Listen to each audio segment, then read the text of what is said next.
You're listening to Parasearch Radio, news, views and reviews from the world of the paranormal from across the UK and beyond.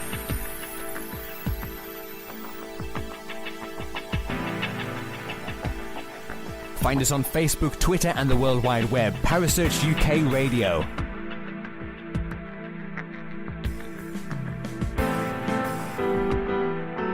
Parasearch Radio, broadcasting to the UK and beyond.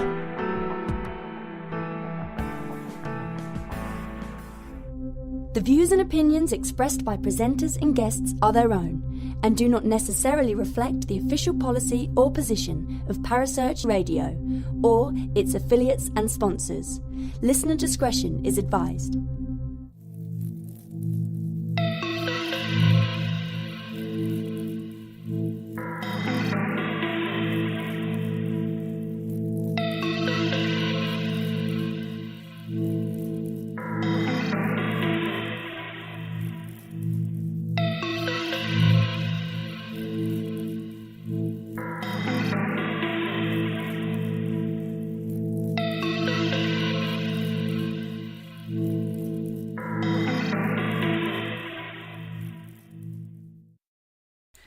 Good evening again and welcome. I've been bullied into doing a pop-up show and we have a surprise guest.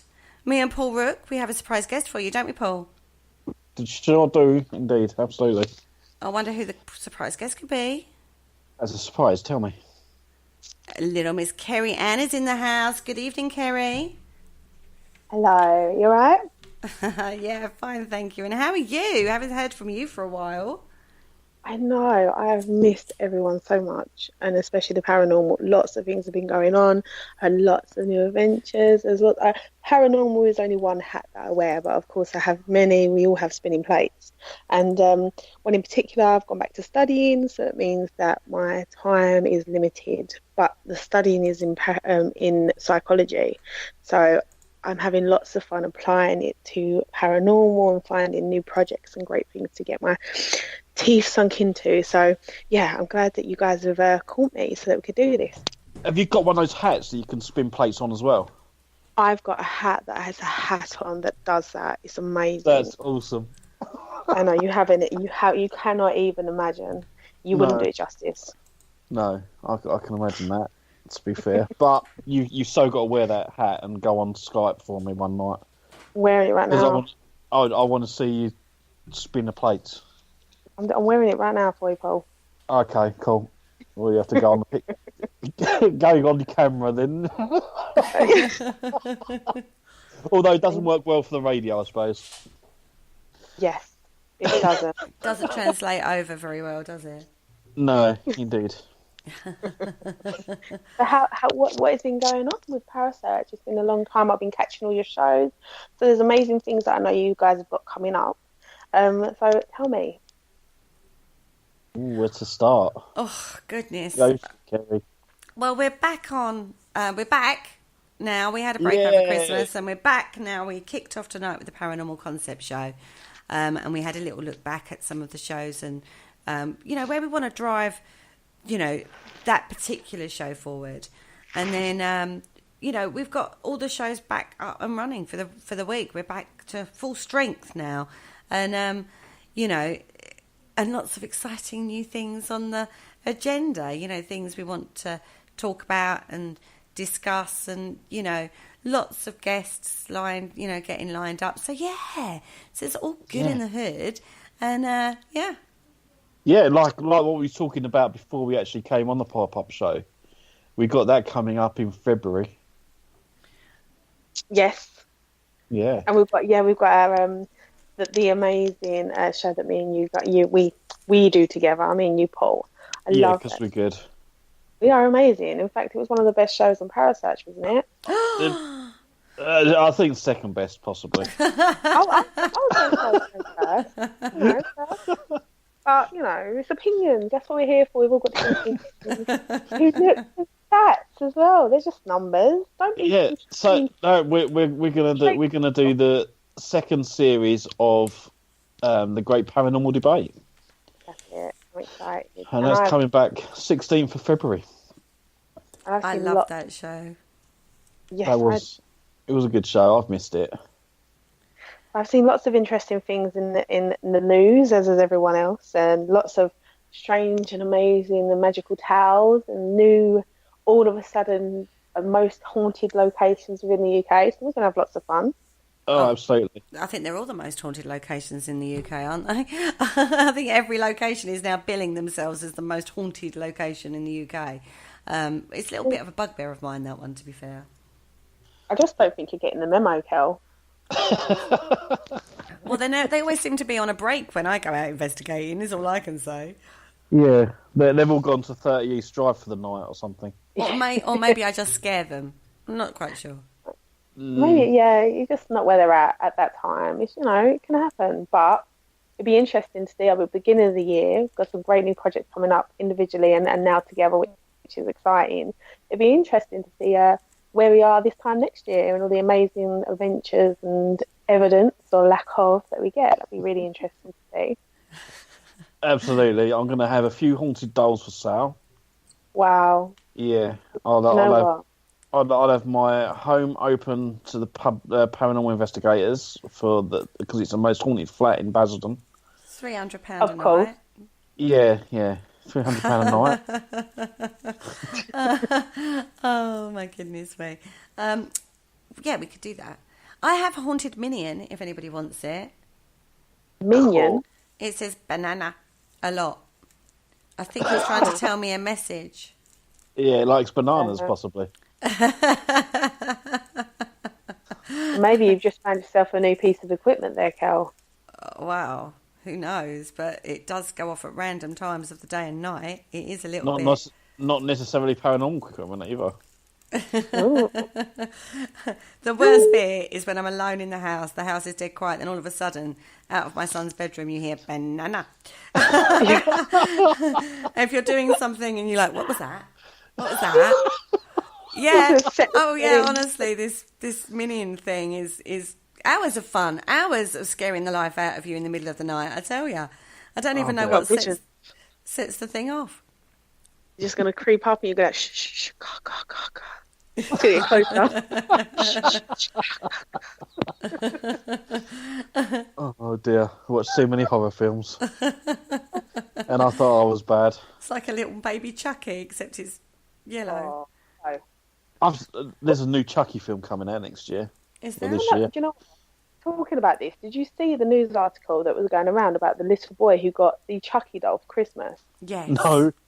Did you not see that? So, No. okay, so there was this article that's going around. So basically this boy, he, this, in the description of this news article, this boy had actually asked for one for Christmas.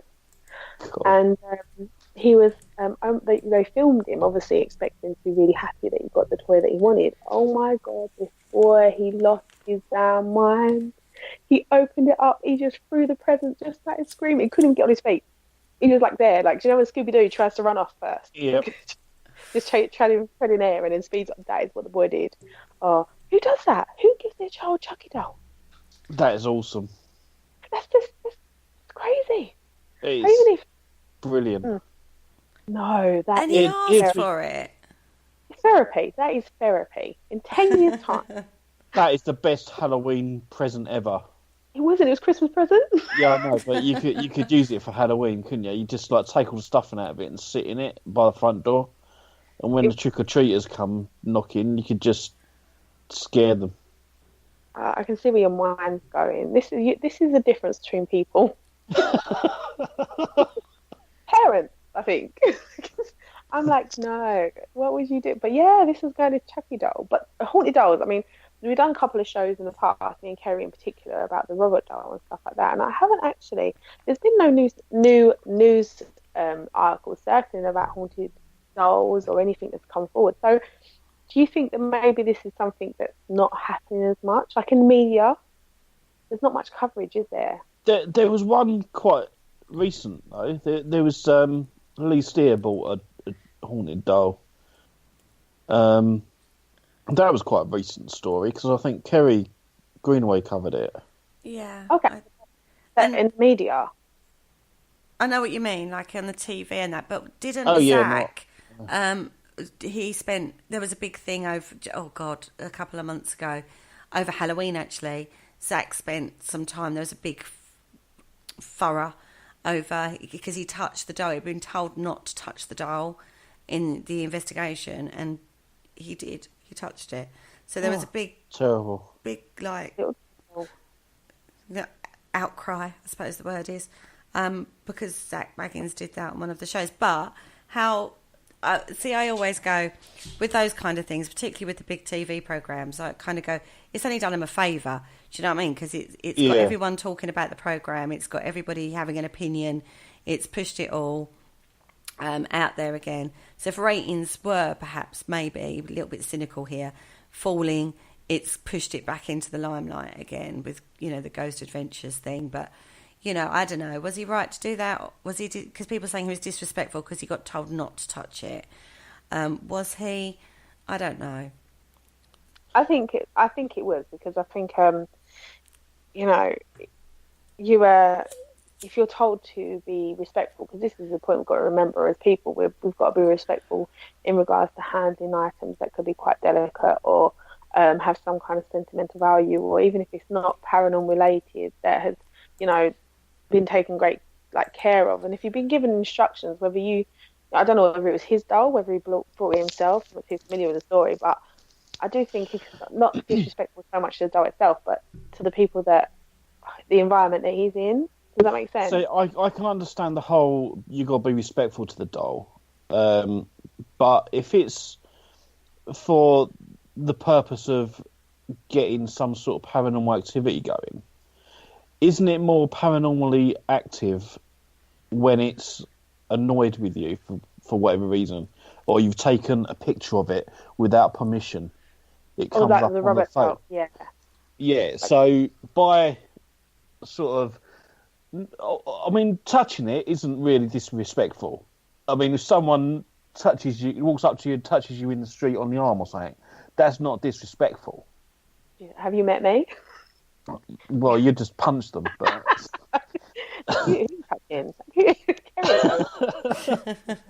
but it's not a disrespectful act, is what I'm getting at.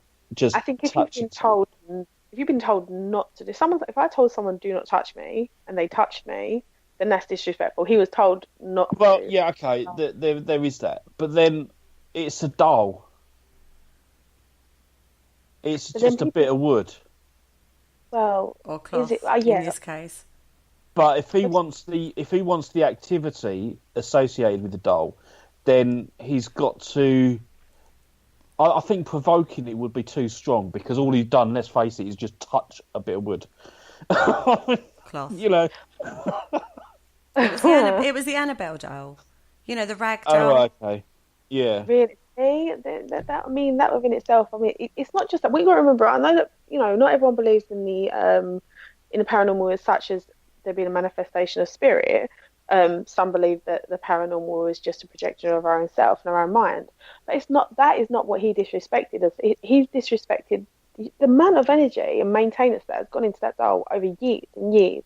Not even that, but if you do believe in the paranormal, and Kerry will understand this, will back me up here, if someone has put spell work on that doll, if someone has invested their energy, because when you do spell work, you don't just, you fixate, you focus, you give yourself to that, to be able to make it work, even if it is just if you believe it's in your own mind, you put that into it. So if someone comes along and disrespects everything you've worked into it, regardless of what your work is, it's offensive. What you've done was offensive. But again, taking it back to what Paul said, it is, what Paul is. If you look at it from Paul's perspective and his understanding, he just went up to a doll and just shook his hand or touched it, hoping to get the response that he desired. But I think sometimes you can't just bypass all the other stuff that's got just for your own desire. I can understand that, but then when you're trying to recreate paranormal activity, even in people's homes, for example, you want to try and do what the people in the house done to increase that activity. So if that doll only becomes paranormal active when you touch it without permission, then I don't see any problem with just walking up to it and shaking its hand, for example. But what if you're not in a position to be able to undo the damage that you've done? If you are creating paranormal, But I mean, for you, you still need, obviously, you still need to be prepared for the paranormal activity. So that if you've got to know what's going to be coming your way if anything happens. So I mean, I don't know what, if anything, this doll is supposed to do to you. But do you think Zach Baggins is in a position to be able to, if you're saying that he has to recreate the activity, that's under the presumption that the activity was there in the first place. So if that's then that's what he's going to find out, isn't it? That's what any investigator is going to do at the end of the day. No, I think you're missing the point here. I think, first of all, if you've been asked not to do something, regardless of why, you shouldn't do it out of respect for the person who owns that doll that has asked you. Secondly, going back to what Kerry Anne said, if that doll has got a specific intention set on it, specific intentions set on it, for in whatever way, you don't know the detrimental effect that could have on your personal well-being. And trust me, you don't mess with stuff like that because it can have a huge impact on your life. And you may not even realise what you did then might have felt quite harmless, but then 6 months down the line things start happening and you don't necessarily put the links together. It can cause a detrimental effect. No, but then this is where you need to be prepared for what you are actually doing. Was he prepared though? This is the fact. We're talking about Zach Baggins, we're talking about the animal doll. We're not talking about just someone pitching up. Zach Baggins, probably not.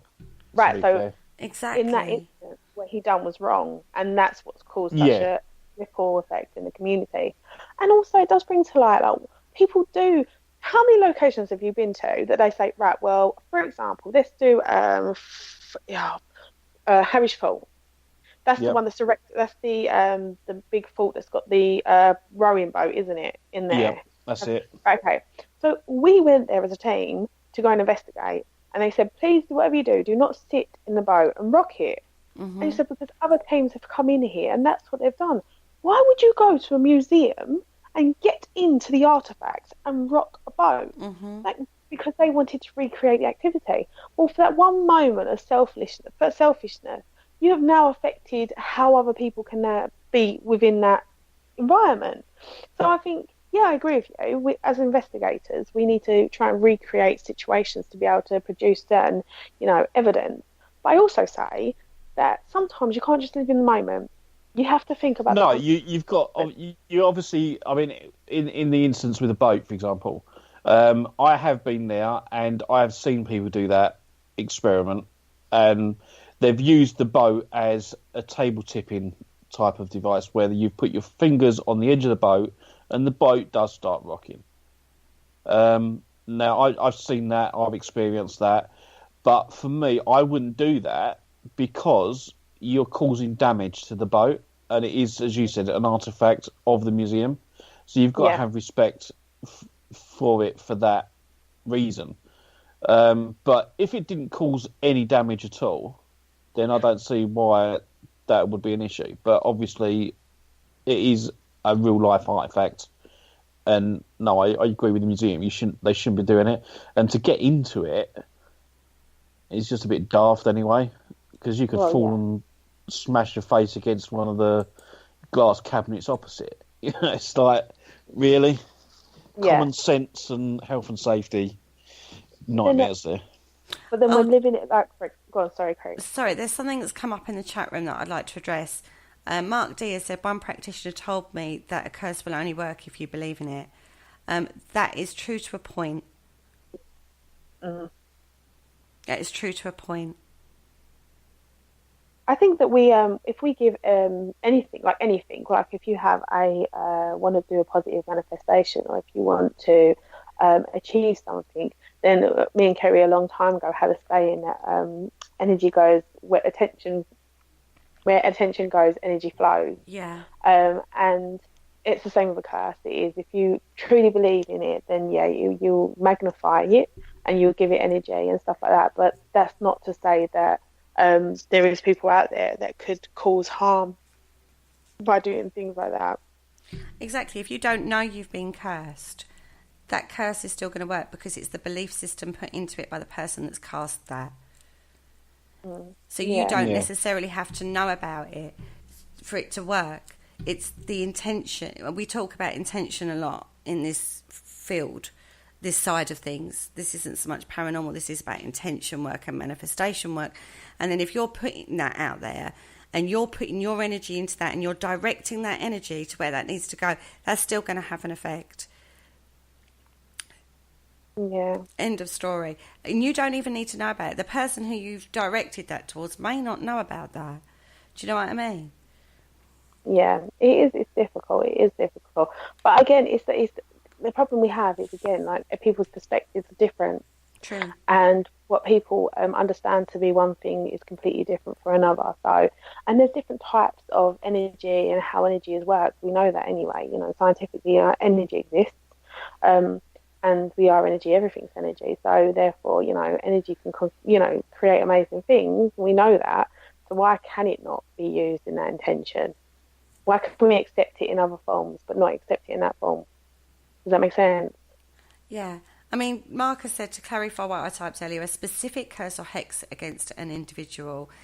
Again, if that person isn't unaware that that has been cast against them, it will still have an effect because it's not your belief system necessarily in place there. It's the person that's cast that intention, that manifestation of energy. So like I say, the person who that's cast against may not know that that's happened. No. Do you know what I mean? But what would happen then? Done. What would happen if that person that had the curse aimed at them had some sort of spiritual protection around them to bounce back any negativity? Would that still work? It depends on the way you work, quite frankly. It all depends on the way you work. I mean, I've talked about this recently because there's a lot of people that talk the talk but don't walk the walk. Yeah. So if you're a practitioner and you're working in that way, then yes, you will have those protections in place and they will be powerful. Yeah, so you will be well protected. But if you're just like any other normal kind of person, you wouldn't necessarily know. I mean, I had a situation where somebody came to me and thought, because of where's the evidence of this, Mark? It's one of those things, you know what I mean? It's a spiritual thing, you know, like the scientifics don't always back it up. But, you know, she came to me and she was like, I think I've been cursed. And when we looked into it, but she wasn't prepared to, you know, she then sort of was like lending belief to that she thought she had, but she had no proof that she had been at all. But her mindset got into this, I've been cursed, I've been cursed, I've been cursed. Because just bad stuff, normal, everyday bad stuff was happening to her. Yeah. And then when we were saying to her, this is what you can do, this, you know, whatnot, she wasn't having none of it. So you're like, well, I can't help you then, because you're not prepared to help yourself in that situation. You know, it's a very difficult area. Yeah. I'm not disagreeing with Mark at all, belief versus facts. It's a very grey area. And belief system plays a lot of part in it. But I work with intention work, and trust me, I think rather works. than saying it's belief, I think it's more the power of the mind instead of a belief. If Isn't you protect isn't that kind of the same thing? Mm, If you believe It's more like something, a belief system is you believe something, so it happens. yeah, I like suppose. people's attitude towards it as well. It's different from a belief system. Someone's like their attitude towards it has a massive effect. So you know, like Mark says, belief versus fact. But really, I mean, you can look at facts until the cows come home, and people's interpretations of those facts it's going to be interpreted differently. So people can have the same kind of set of information in front of them. They're going to come away with something different, you know. So it's difficult to kind of use that belief versus fact, because what's fact to Kerry is not fact to Mark, is not fact to Paul. It may not be fact, probably is good fact to me, but it's you know, it's different. People have got different interpretations. I mean, but if you strip it down to the psychology, if you strip it down to like scientifically, is it fact? well, you can prove that energy exists. You can prove the intention of energy. You can map energy. You can do those things, but not everyone's going to agree with the process or how it's being conducted. But it's still fact. It's still evidence. There's a huge amount of superstition, which is what I think Mark's now referring to, in the chat room. And also, there's the other thing I would like to say is faith. So belief system, faith, belief, all those things coming down to faith in what you're doing. And isn't there a well-known experiment where you've got rice and you pray, or plants even, one plant they praised up and grow beautiful and, do all that sort of stuff. And it did. And then the other plant, they turned around and were going, you're horrible, you're ugly, you're not worthy and all this. And it didn't. And there's a rice experiment, isn't there? You can put rice into 2 pots and do the same experiment with that. Yeah, I believe so. I have heard that before. I haven't looked into that too deeply. I'm just pulling things out. I haven't lit my candle. I'll be doing my candle because it's full moon tonight, guys. Just pointing that out. And I do. Does that mean I've got to get my stones out? Yeah, you've got to charge your stones tonight. Oh, okay. Crystals, I'll do that. Stones. He's got me saying stones now, Kerry Anne. What's that all about? Right? I do a full moon ritual, and I put that out there as a guidance reading for the month.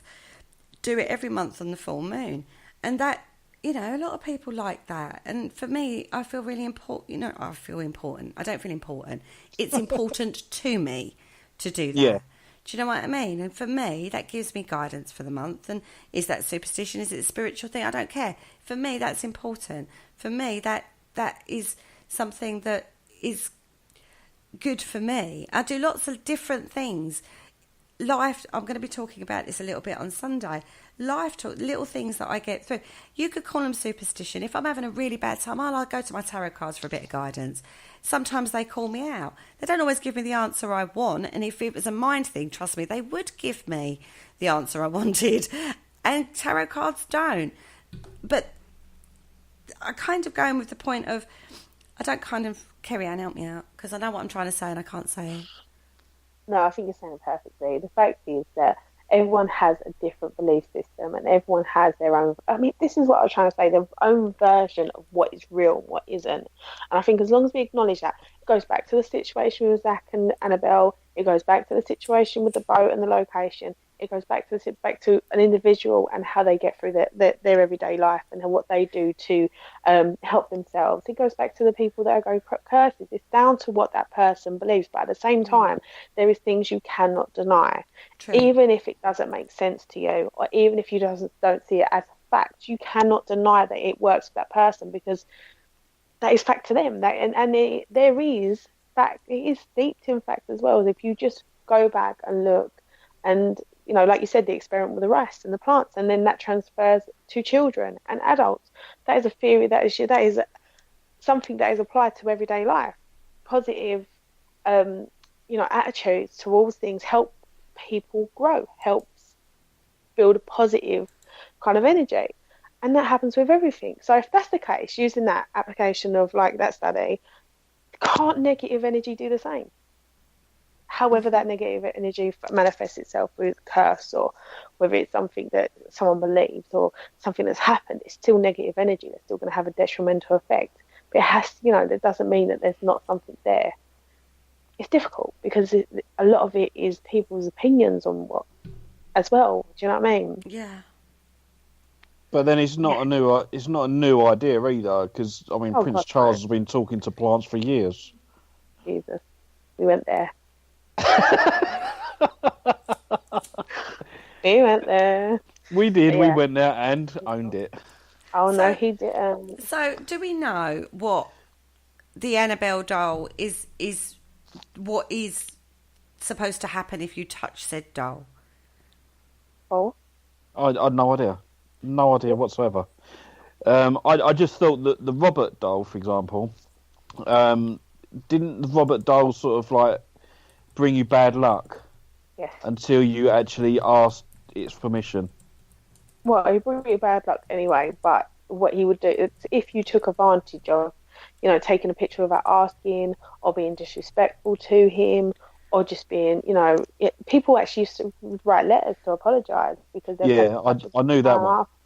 Yeah, so it wasn't just the asking permission of taking photos. It was a general sense of being disrespectful towards him.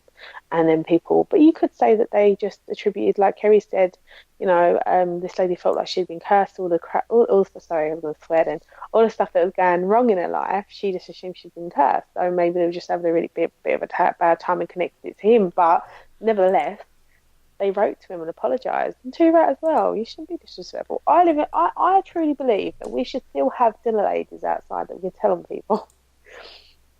It's nasty to me. I want you to say sorry so they can make someone go, now say sorry, and they go, sorry. I believe in order. I believe in justice. I believe in a nice world where everyone's nice to each other and apologise when they mess up and acknowledge their bad stuff. Because that's what makes us productive as a society, I believe anyway. You don't get deviants for saying please, do you? No, that's true. Paranormal, I'm unsure. But that is my reason why I believe people should say sorry to Robert Dahl if they're disrespectful. Yeah, so Zach, if you're out there listening, you got to say sorry. Yeah, just say sorry. It doesn't hurt. You shouldn't have done it. Come on. It doesn't hurt. It's a bit of wood and a plastic and a bit of paint. We're not bigger than the man. Well, no, it's only little, isn't it? It's a marionette doll, isn't it? Have a look to see what is supposed to happen if you touch Annabelle, and I don't know, she just gets a bit annoyed by the looks of it. She'd chase you all over the world and go, "Had your back." I mean, I know the original story was supposed to, she was supposed to have followed the owner around and that. There's a law against that. I don't know. I don't think... I mean, I know with the Robert doll, people were having really bad experiences and just bad... no one died, did they? I don't think they did. I think everyone just got too scared and just apologised anyway. But I think things were happening to people quite a lot on a regular basis. Well, so like flights would be cancelled and stuff like that. Yeah, but then they just attributed it to the Robert doll. They didn't just have any... There is no fact to say that it was actually the Robert doll. Did it? I think coincidence played a huge part in that, because I think it became quite a thing, didn't it? Like, it was more than, or seemed to be more than coincidence. But then, again, from a psychological point of view, it's that you go into the Robert doll and you know that that's supposed to have that. So if you touch it, it's going to, or be disrespectful towards it, it's supposed to have an effect. So then, because that's already in your mind, the next day you have a bad experience, you then psychologically jump to the conclusion that is why that happened, because you touched the Robert doll or you were disrespectful to the Robert doll. Do you know what I mean? And then something else happens and you go, oh my God, that's like two things that are really bad that have happened in a really short space of time since I've been to the Robert doll. So it's like, it builds, doesn't it? And then, so you then go, okay, well, just in case, I better go and apologise to the Robert doll. So you send it a letter, or you get in contact, and it builds that myth. It builds that belief that maybe that's what that is more than anything else, because, these dolls don't come into these museums just because they're not very nice, pretty dolls. They come in because people have had really bad experiences with them. The Annabelle doll, there was quite a case around that. And then obviously the Robert doll, we looked into that, years ago on a show. The history behind that is quite horrific at times, wasn't it? And that was from a child that had like this imaginary friend with the Robert doll. I'm dragging out memory cells on this one now. And Annabelle was, linked to a woman, and if I don't know if it's myth builds suspicion, builds coincidence, builds intention, builds manifestation, possibly. I don't know, from a psychological point of view. So you do have to sort of like try and keep it in a balance between your belief of, yes, perhaps the doll is cursed, to could it be something more understandably logical? Do you know what I mean? Yeah. Yeah. I mean, bad things do happen. It's just a matter of life, really. The thing is, as well, we're logical beings, but some people aren't as logical as others. So the most logical explanation would be the doll done it.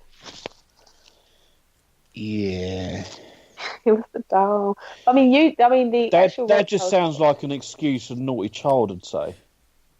Well, yeah, because wasn't that what they said about the Robert doll? The actual owner was a man called Eugene, and there was the story behind the Robert doll was that the dad had an affair with one of the slave women, and she bared a child. So, and this slave lady, it was probably not the right term to use, so I do apologise. She would be the nanny to to Eugene, and as a parting gift, gave the doll to Eugene. That's how it became. But it was like his only friend, and that's when things started happening, and then kind of like. But there was a theory that actually it was Eugene had actually created a alter ego, and would act out, and then when he'd get caught, he actually would say, "Oh, the doll done it, Robert done it." Yeah. So from that, if you look at things like the flip experiment, where people were able to manifest energy through the power of kind of focus, maybe that's how he created the Robert doll. Maybe there's no curse there whatsoever, but he was able to give a personality or an energy to the doll that was able to then act intelligently. The same way as when you think of, I can't remember the name exactly, but with the American Haunting. Do you remember that with the witch? What was the witch called? Are you talking about the Yeah, I can't remember. Oh God, what was her name? So you had the dad at Bell's Witch. Bell Witch. No, yeah, sorry, yeah. Yeah. Yes, it is. I think Fox, the bloke was called Fox, I think. But, they say that the spirit, because it works out that the woman was still alive when the house was haunted. The Bell Witch was still alive when the haunting came back. And it was actually a manifestation of the girl's innocence that was robbed by the father from being kind of abused. So, and they say that was a manifestation of the girl. The haunting was that manifestation. So, when you look at it from that perspective, it kind of gives lots of different answers. Which one? Not sure. I want to find out. Who knows? Yeah. But I mean, it's quite interesting, a lot of the stories, but I think that's what makes it so fascinating. That's why we're all involved, is because these stories take twists and turns, and how many different versions of one story do we hear? And you can look at things in so many different ways. Like, you can look at it in completely different ways. From perspective, definitely. Yeah, from a different perspective. And that is always interesting, isn't it? Yes, definitely it is. But maybe we'll get the chance to investigate one of Paul's dolls. Yeah, any day. £400 each, so you want them? Do them half price. All right. Buy one, get one free. Yeah. Sounds good, Kel. Yeah. And shipping? Well, I'm a bit skin after Christmas, I have to say. Paul, will you take kindness? Can we pay you in kindness? I'll have to think about that